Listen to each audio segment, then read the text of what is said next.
This is Dr. Janet Piedilato with another two-card reading from the Mystical Dream Tarot. So let's see what the cards predict for us for the coming week. Well, here we have the Dreamer of Wands and the Four of Cups. We have a feeling on one card, Dreamer of Wands, of deliberation, of thought, perhaps of a time of solitude and silence, with in a place of contemplation. And on the opposite side, we have the Four of Cups. And there looks like a swirl of activity. So let's see what the Dreamer of Wands and the Four of Cups have to tell us. Well, all is peaceful, all is a time of rest, and yes, of deliberation. It's a time for us to weigh our options, but we weigh them by expanding consciousness to include both waking and dream realities.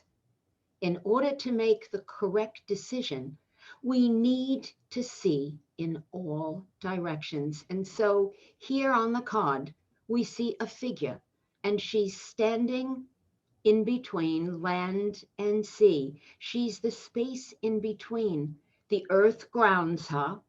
The water gives her the fluidity to move between waking and dream consciousness.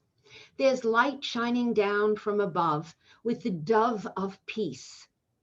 And yet there's the goldfish of intuition that's rising from the depths to give her the voice of the intuition inside.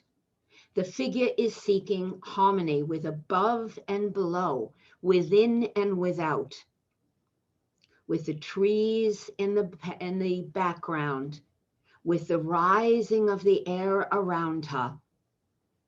She's looking at her position. She's deciding what's the next step in her life.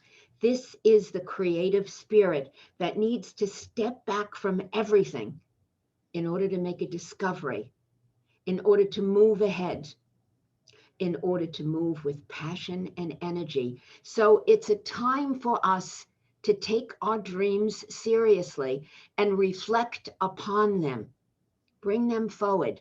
But we need the support of both the waking and the dream consciousness, the above, the below, the within and without, so that we stand firmly on the ground while our thoughts expand. Where are we? Where have we come from? And where can we go? This is what the Dreamer of Wands is telling us. And then we come to the Four of Cups, and we have the image of the fates in the very center, the cosmic womb. And there, Anarchy, the mother of the fates, is in that very center. She is mated to Chronos, time, and she is necessity. She comes into the manifest as a serpentine or a Boris. Yes, that which like a serpent constantly grows and sheds its skin to move through time, through the manifest physical reality. This is us now, shedding our skin, coming into the manifest at this time. What is it that we need to manifest right now? She is the necessity, and time is the way the flow of the Ouroboros goes through the different phases of our life. We have Clotho, who spins the threads of our being, and Lachesis, who measures the length, Atrophy, who cuts it. Everything that we manifest has a beginning, has an end, and has threads of what's going to be manifest. The light and the dark, the happy and the sad, the joyful, yes, and the sorrowful. All this is fate, and it's written in that great book of being. But from that center of the cosmic womb, we have to realize that everything that we bring into the manifest moves through time, and through the waters of time come change.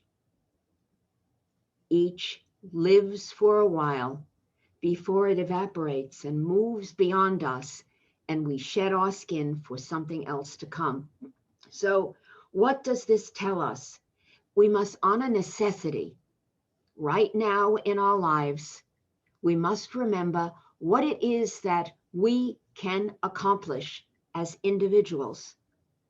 We must honor what fates bring us that we cannot change. Whatever yesterday was for us, whatever we need to leave behind us now, we must accept. We can't always go back and have what we once had. Things change as we come into the manifest. We shed our skin, each turning of the wheel, and we begin again with something new. So this is a time, first, for the great deliberation, for the joining of both sides of consciousness, above, below, within, without, waking and dream consciousness, understanding what was, what is, and what might be, but also honoring the fact that while we stand in the center, manifest, there are certain things and limits on what we can accomplish. And understanding that helps us to journey toward great success. So this week, we have the time to step back, to go into that deliberation of where we are and what we can accomplish next. Honoring the fact that as we move through time, we change, what's around us change. We're whirling through time, through the waters of the cosmos. And we must honor that as we seek our way, understanding who we are, where we are, what we can accomplish in the week to come. I wish each of you blessings. Be safe, be well, and keep dreaming.